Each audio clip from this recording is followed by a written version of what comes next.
Murder Most Llama. Copyright 2024 by Gwen Taylor, all rights reserved. Chapter 1.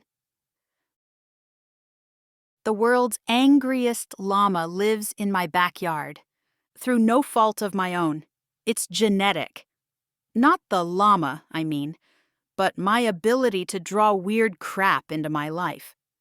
Morgan women always seem to attract crazy. Just as the lightning rod on top of the manor's attached lighthouse pulls in lightning every time it storms, we Morgan girls are magnets for trouble. It's the evil eye of the Pellinis, Nana always says, telling again and again the story of the curse they put on us in 1824, when Viola Morgan didn't show up for her wedding to a proud Pellini man, and doomed us all to suffer ever since.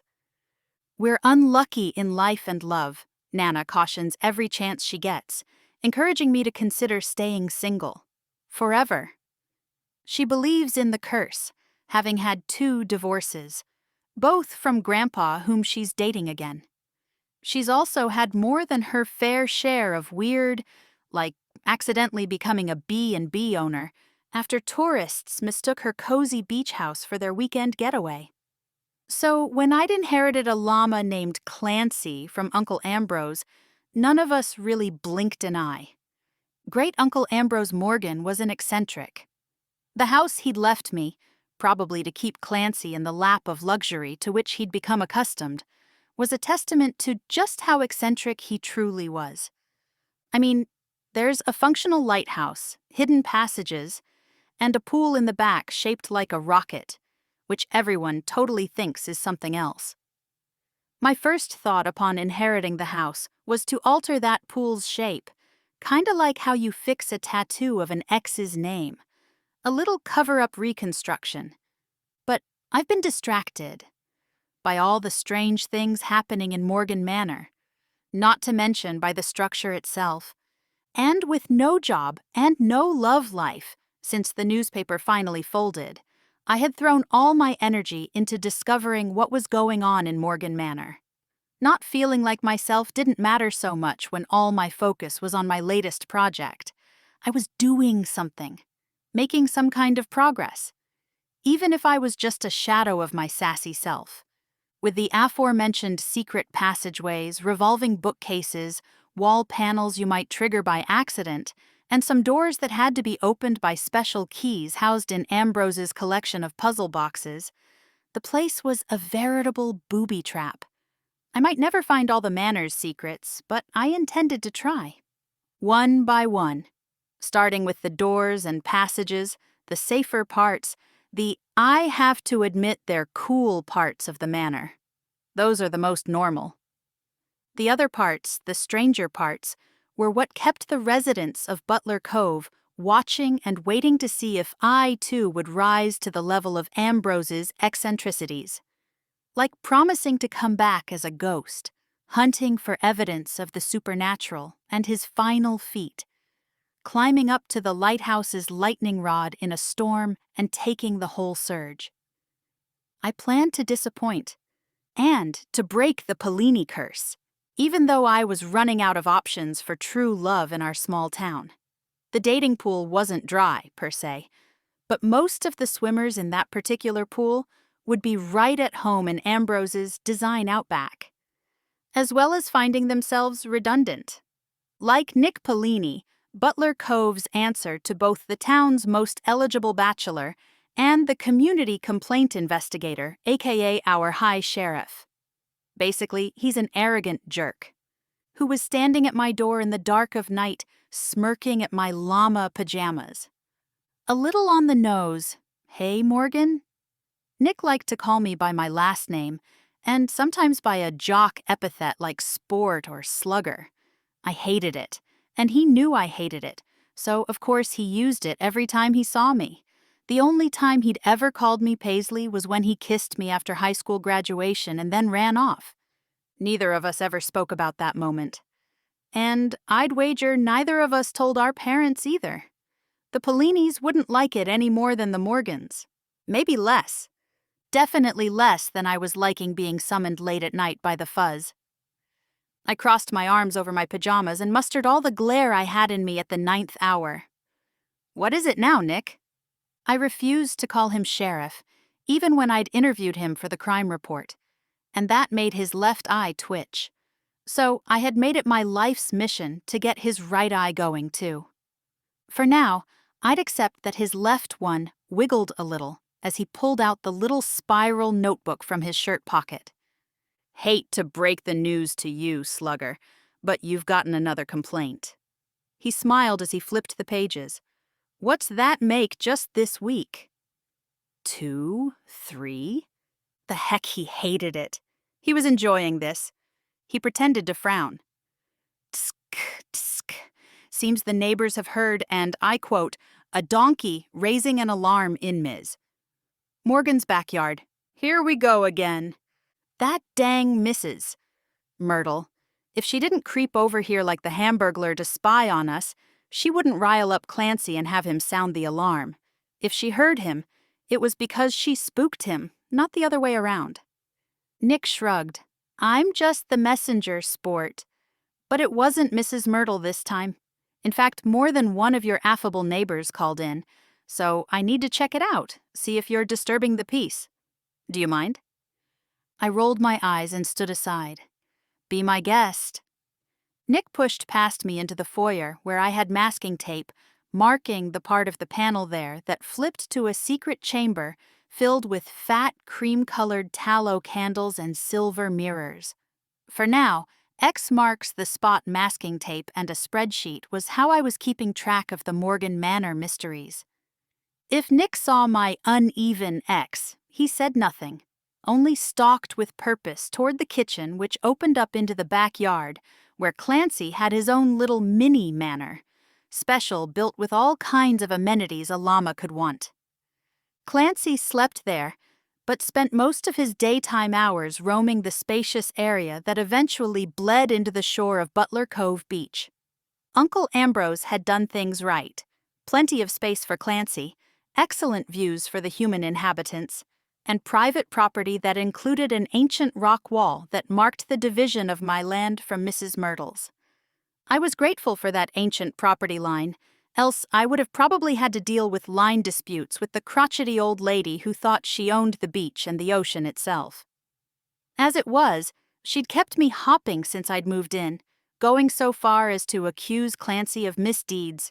Seems he'd once, long ago, eaten some of her prized tomatoes, and now he was her nemesis. "He's up to something," she'd said last week, and called Nick over to check on Clancy's clandestine nighttime routine.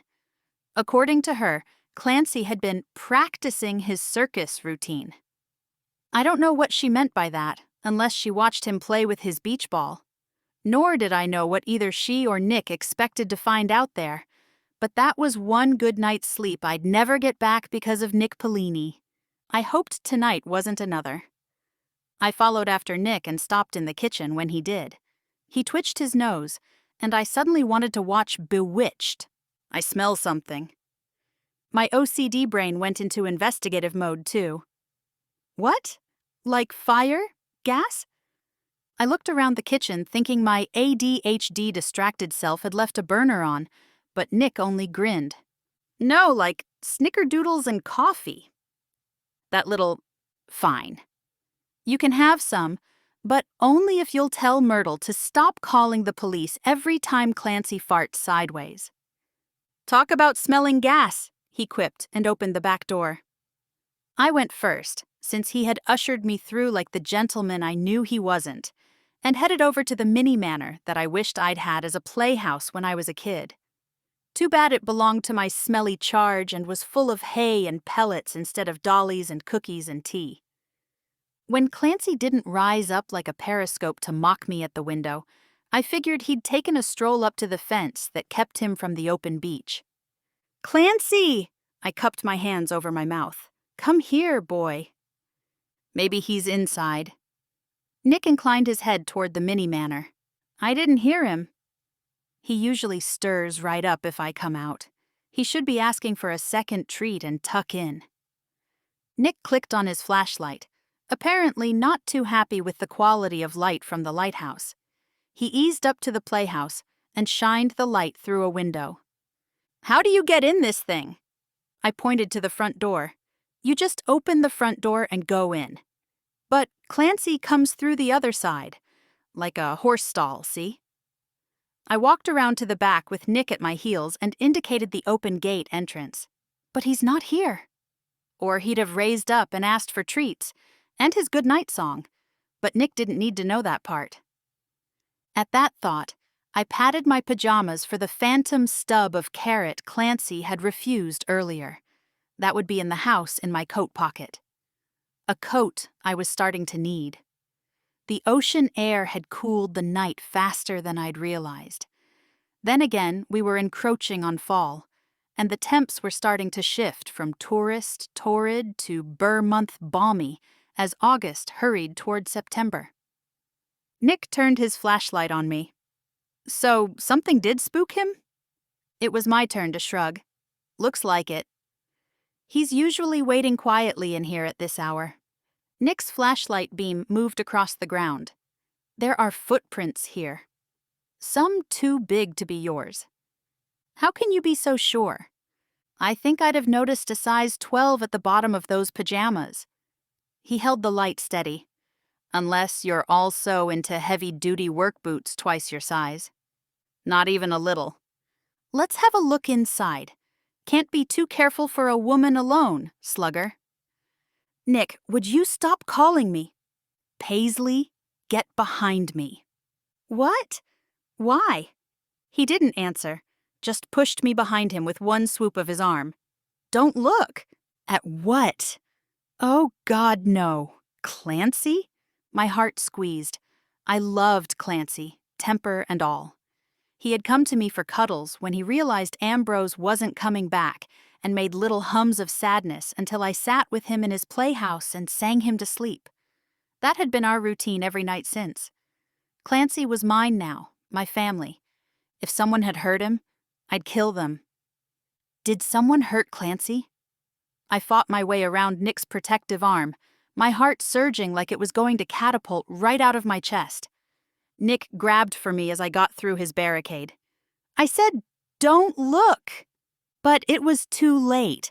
My eyes had already gotten a gruesome glimpse of death. Chapter 2. "She's dead." My whispered words were lost in the static of Nick's police radio as he called for backup and an ambulance.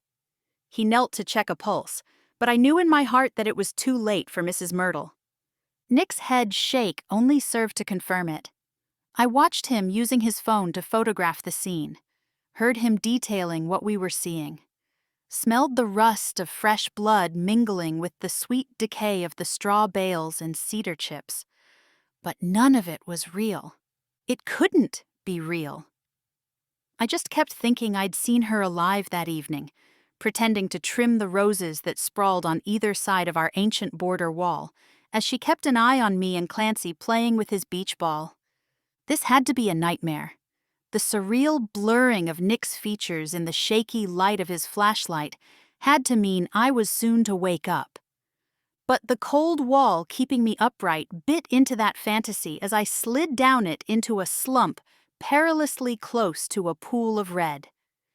The inside of my head felt like a snow globe, like someone had shaken it, and all my thoughts had risen up to swirl around and around, glittering and cold and landing scattered on the ground beside me and the body in Clancy's house. "Oh no, Clancy!" Thoughts of my poor charge had me struggling to my feet. "I have to go," I mumbled, groping for the stall opening and slipping into the night. My ears barely registered the sound of Nick calling my name some distance behind me. My head was filled with the squelching thud, thud, thud rhythm of my feet over the barren ground beneath them. Every sound hit hollow in my ears where a buzzing had taken over. Even the lulling rush and retreat of the waves failed to soothe me as I raced toward the fence line where more solid earth gave way to resisting sand. "Clancy! Clancy!" My cries were drowned out by the now aching dullness in my head, and the slipping tide deafening my futile yells. Clancy was nowhere to be seen.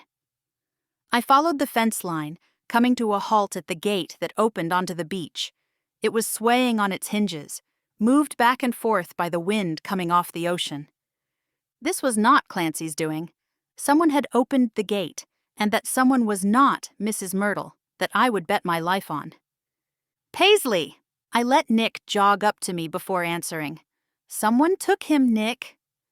Look, I pointed to Clancy's tracks and the odd set of accompanying marks parallel to them, like tiny holes. Nick glanced up at me. "There are no footprints, slugger." "I know this sounds crazy, but I think someone rode him."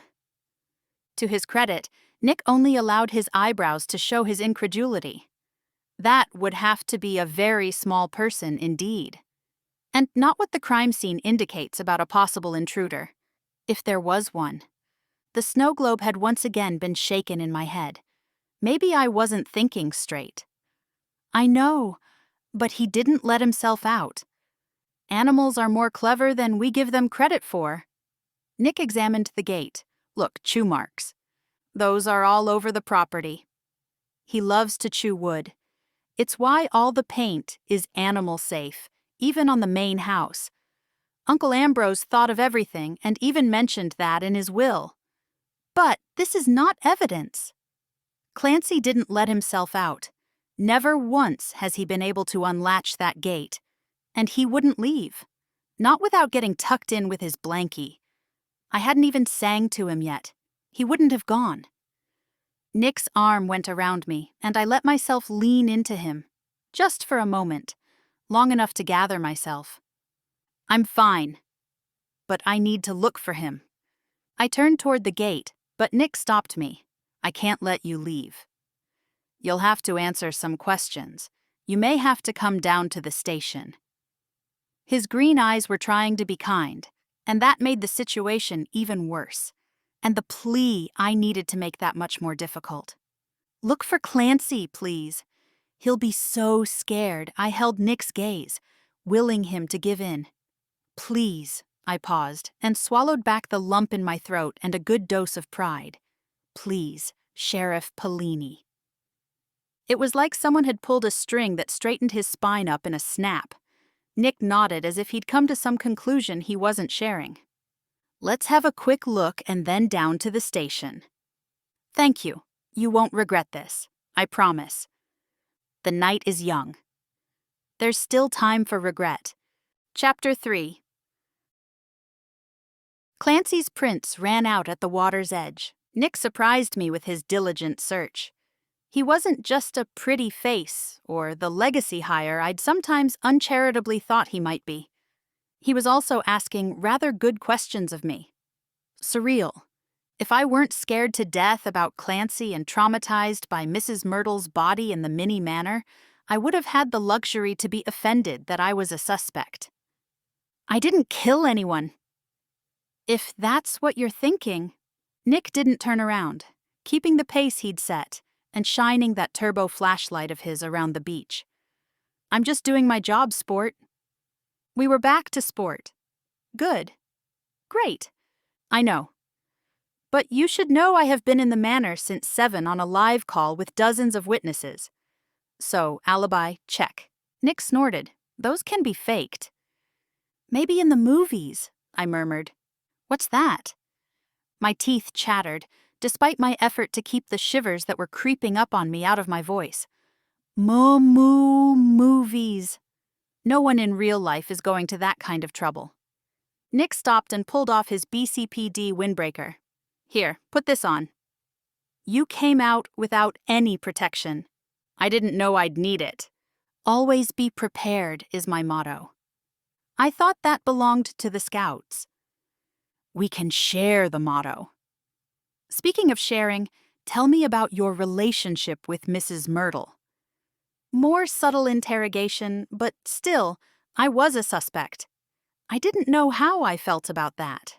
At least I had witnesses to back up my story. And to think I'd almost begged off my call and binged a season of my newest favorite show. I tried to phrase my reply as carefully as I could, but the truth was to be found in all Mrs. Myrtle's complaints. I sighed. Might as well be blunt. We didn't get along. But it wasn't just me she made miserable. Her husband, he's henpecked and belittled.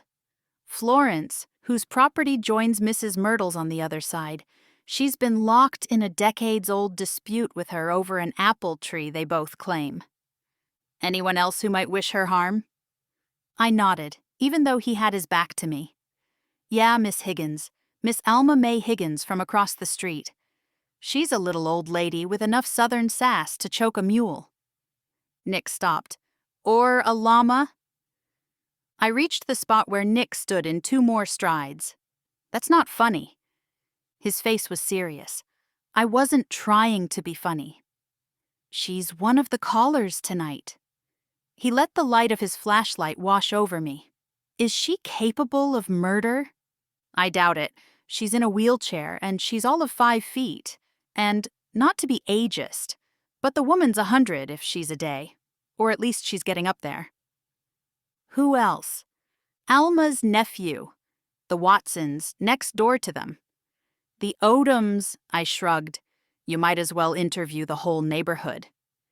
Mrs. Myrtle ruffled feathers everywhere she went, which was always deep into everyone's business.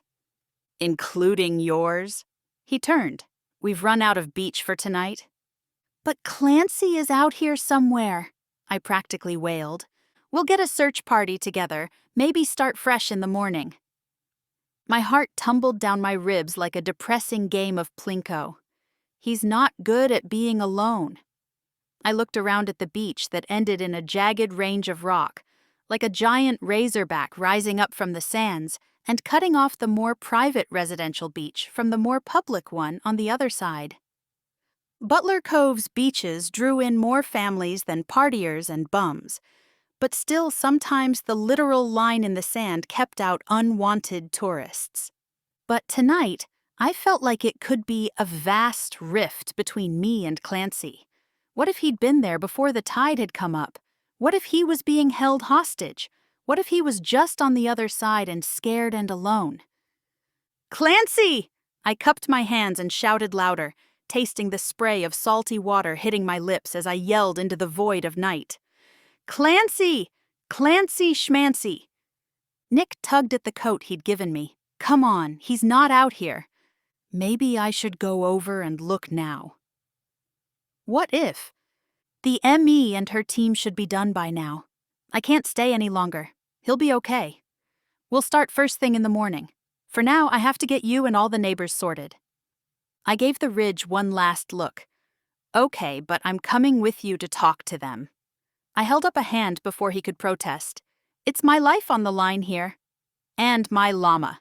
You can walk the neighborhood with me to tell me who's who. But first, I need to corroborate your story. Of course. I crossed my fingers behind my back. Nick didn't know it, but I was going to push, shove, or force my way into every house on Sunday Drive to find my Clancy, with or without his permission. Chapter 4. It didn't take long for me to contact my live stream group and get the proof Nick needed. After 3 attendees testified to my being on the call live, Nick seemed satisfied. It didn't hurt that he'd downed 5 snickerdoodles and 2 mugs of pecan praline coffee as he'd done it. That just left the rest of the neighbors, at least for tonight. I imagined there could be motives, like inheritances and clandestine affairs, but I hardly thought Mrs. Myrtle the type. Besides, if there had been anyone seeing her husband, she'd have been the first to know. She had his life down to a spreadsheet. She even regimented the man's gardening into allotted chunks on the daily.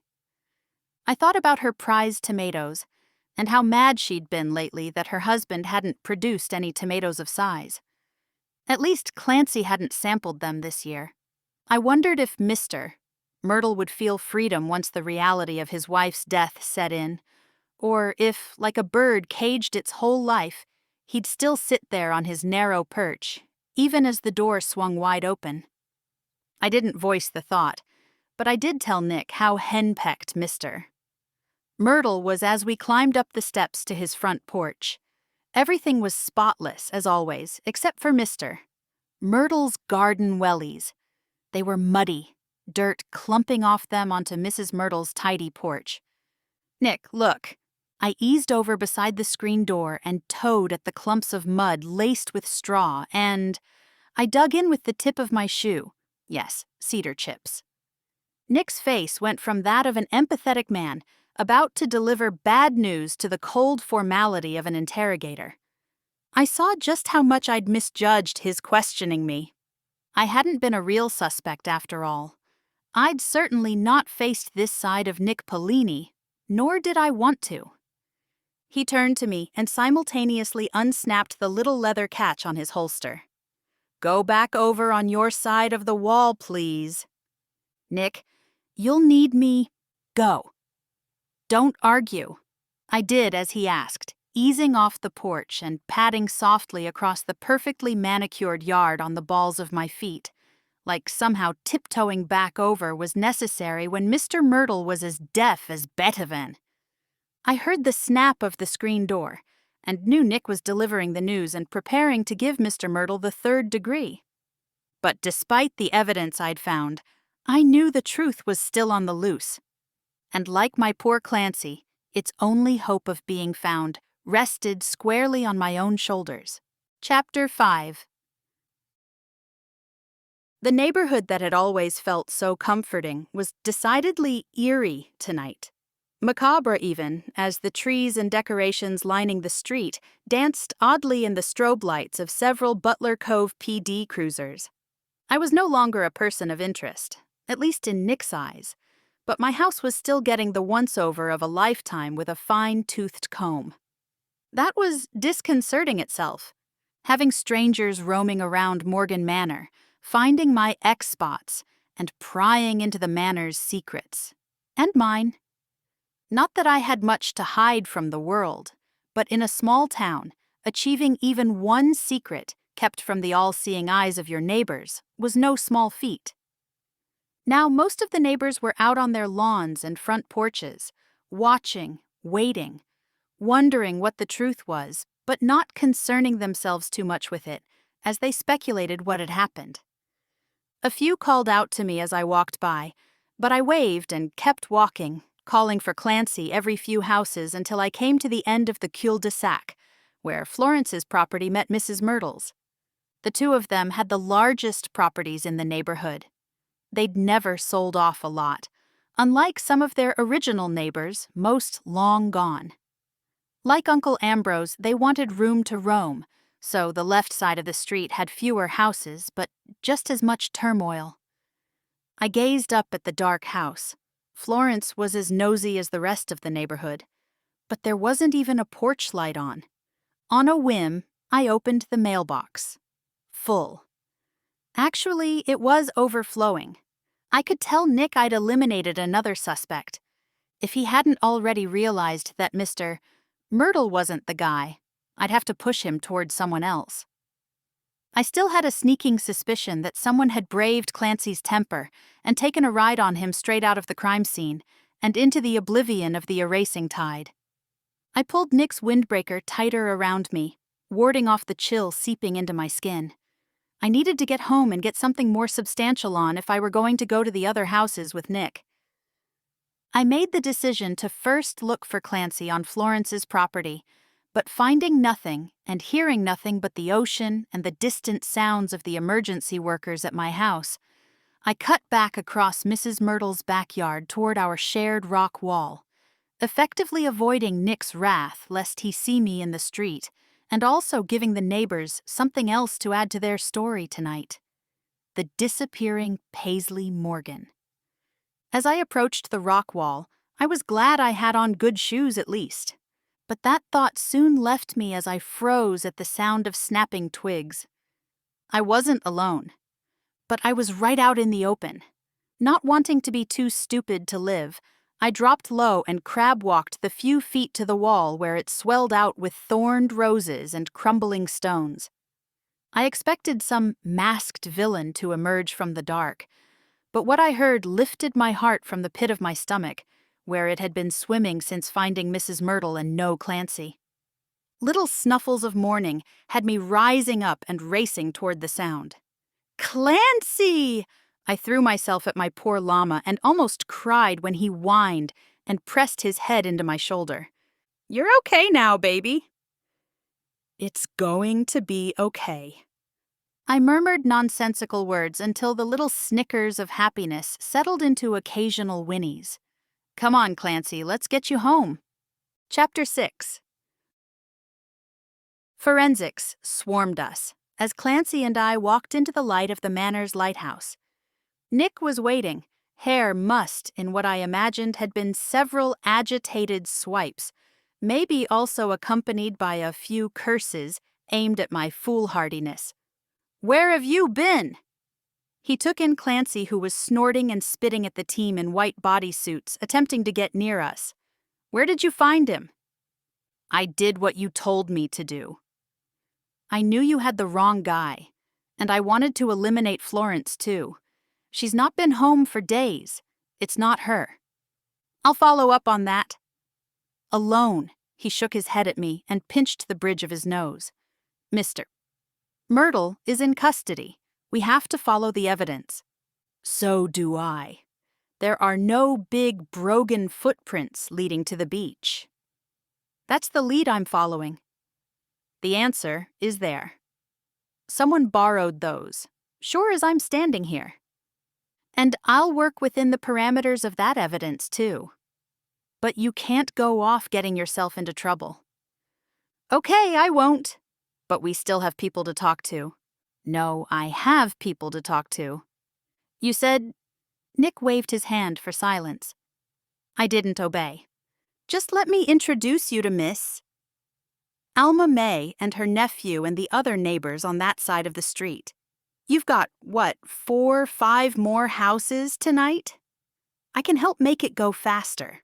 Besides, I have always had a bad feeling about that nephew of hers. Creepy. Nick ran his hand through his hair, and I silently awarded myself a pat on the back for my accurate surmising. He was giving in. Come on, you'll catch more flies with me. Honey. Yes? Nick squinted. The saying is honey. I winked. I know. He sighed. Okay, but the llama stays here. Of course. Just let me settle him in the solarium. I hurried to get Clancy through the double French doors and into a comfy spot where Uncle Ambrose kept the excess supply of hay bales and wood chips and tasty tree bark. I knew Clancy had bedded down here before by the clearly marked bites on the door frames. Uncle Ambrose had painted over them, but the Clancy bite marks were painfully evident. I spread some thick blankets and tossed a newly opened bale all over the area and waited for Clancy to finally settle. Then I sang to him, twice as long because he was restless and keening like he had our first night together. It's going to be okay, Clancy boy. I got you. Nick's frame filled the doorway. Is he okay? Yeah, just a little shaken up. And how about you? You okay? I'll be fine. In my lap, Clancy snuffled. He was calming down, but I was afraid tonight had set us back. I just have to work doubly hard to make progress with my angry llama roommate. Nick reached us just as Clancy closed his eyes. I never took you for a llama, Mama.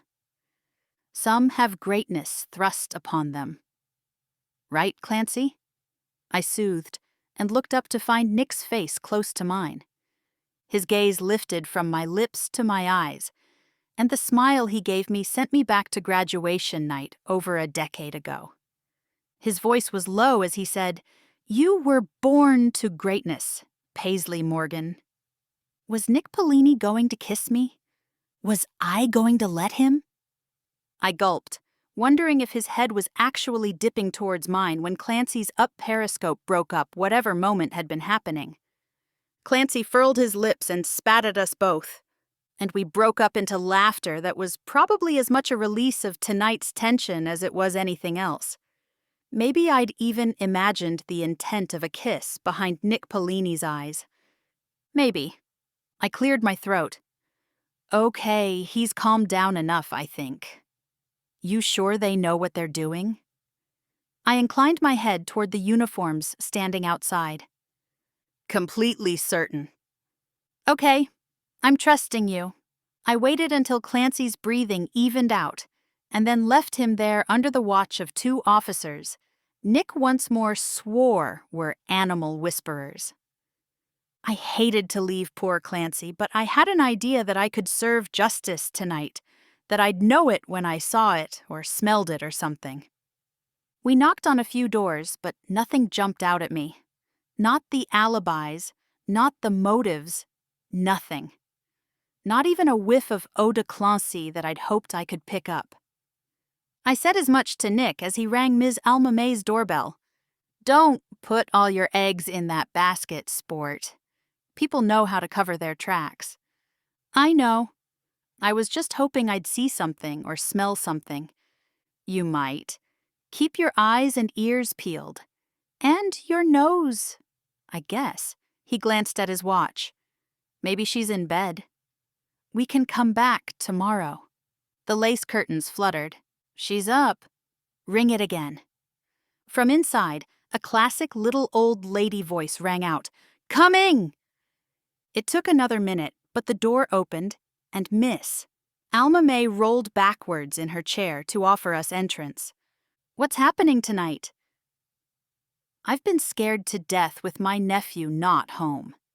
Nick and I walked behind her, slowed by her speed as she led us to the living room. Hand me my cane, Sheriff. I can barely get around these days.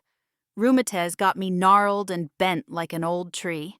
I spotted it leaning against the wall in the back corner. I'll get it, ma'am.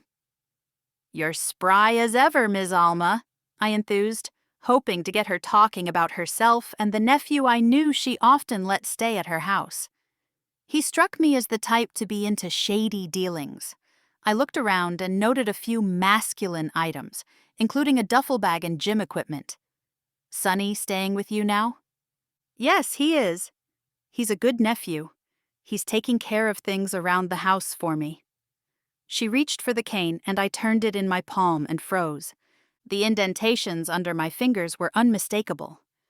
I looked down at the cane and back up to Miss Alma May. I tried to pretend I hadn't seen the evidence in my hand, but my fingers were shaking, and I couldn't swallow enough to ease the sudden dryness of my throat. Miss Alma suddenly didn't need her cane to stand straight up.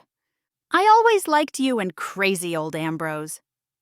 She produced a gun from her cardigan pocket before I could let Nick know what had just happened between us. I wish you hadn't seen that. The sound of the gun being cocked sent Nick into action and me to the floor as he pushed me down out of harm's way and somehow managed to disarm Ms. Alma in one smooth motion. She bolted for the kitchen and an escape route, but she wasn't fast enough, despite her taking the couch in a single bound like an Olympic gymnast. Rheumatiz, my arse. I struggled to my feet and gave Nick a wry smile. See, honey, gets them every time. Nick nodded to me from across the room where he was putting the cuffs on Miss Alma May Higgins. Whatever you say, dear. Chapter 7. The sirens faded into the sounds of morning traffic, but the sheriff's cruiser was still strobing silently across the street at Alma May Higgins's mailbox. Nick saw me standing on the stoop and waved, stopping to hold one finger up in the air before he bent into the cruiser. The lights went dark. Nick made his way across the street and up the tiered steps, slowing when he got closer. It was like he was dreading reaching me. Did that mean he was taking me in after all? I steeled myself against whatever it was he was dreading saying to my face. Well, we got our man, or rather our old lady. And Nick pinched the bridge of his nose. And what? You know what? And he inhaled deep. You were right. I know. I knew someone had ridden Clancy. That was the only thing that made sense. Except no one fit the bill. Until they did. Your Miss Alma wasn't about to let Mrs. Myrtle turn her in for fraud. Ah, You found your motive. I wondered what would be at the bottom of it all. Money, greed, a little old-fashioned blackmail. Seems Ms. Alma was paying Mrs. Myrtle to keep her secret. Defrauding the government for disability, he massaged his neck. Nothing disabled about that old lady. Nope, she hopped that couch like Tom Cruise on steroids. I sighed. To think it was just fraud, of all things. I'd rather hoped there would be some salacious affair on Sunday Drive. Nick made good use of his arching eyebrows. Still could be. Was he flirting? Number. No, surely not. I studied his face, a mask of professionalism. I swallowed awkwardly. Wild. Imagine pretending to be disabled for that many years. Nick nodded. Some people will do anything for money. But still, that's just plain crazy pants. One old lady on the hook for fraud, another blackmailing her. It's enough to ruin your faith in humanity. True? It was my turn to run a shaky hand through my hair. At least she didn't hurt Clancy. There's that. I rocked back on my heels. Nick, look, Paisley, about the, you have to understand. He trailed off again, and I wasn't sure if he might be talking about me nosing around in his murder case, or that almost kiss Clancy had interrupted. If it was, in fact, an almost kiss. I waited and saw his right eye twitch. He chose that moment to finally meet my gaze. What's funny? Nothing. I'm just not sure if you're here to reprimand me for sticking my nose in your investigation, or if there's been another complaint against Clancy. He grinned. Neither. Though you're right, I should be issuing you a warning, or teaching you a lesson. He scratched at his 5 o'clock shadow. You could have been killed, Paisley. You didn't even let me know what was happening. But I wasn't. You had my back, I sighed. Besides, it happened so fast. I barely knew what was going on myself. I just saw the evidence of Clancy's chewing, and then she saw me seeing it and she pulled a gun. I'm just glad it's all over. You have a good eye, and I appreciate that you helped and all, but I don't ever want to see you involved in police matters again. That sounded very final, and I expected him to walk away, but he relocated his self-conscious beard scratching to the back of his neck and then sniffed the air. Do I smell snickerdoodles again? He craned his neck around me like he might see them in the foyer, where all my X marks made me look like I'd taken up where Uncle Ambrose left off with the eccentricity gene. Now I wished I had more cookies. I did owe him one. Oh, no. Could I? I stammered out some syllables that only deepened the heat-seeking missile making its way from my neck to my face. It was dawning on me that maybe there had been some undercurrent between us. Gulp. If our families could see us now. Nick grinned down at me. Was that a yes, or the porch lights flickered, and I wondered if at least one of my family members was watching. Nick noticed the flickering. I could fix that wiring. For the right price. I took a deep breath. One batch of cookies coming up. I stood back, gesturing for Nick to cross the threshold. But you're in charge of playing ball with Clancy while I bake them. He's wide awake already and raring to go. It's a deal. Nick smiled down at me and winked. You won't regret this. I promise. Some of the sass I thought I'd lost this year found its way past my lips. The day is young, Sheriff. There's still time for regret. Nick laughed out loud, and it echoed off the hollow walls around me that were still holding in their secrets. I closed the door on the coming dawn, knowing I'd just added another puzzle to the mysteries of Morgan Manor, one that might be the hardest to solve of all. The end. For now. I hope you enjoyed Paisley and Clancy's cozy sleuthing origin story, and will join them on more adventures.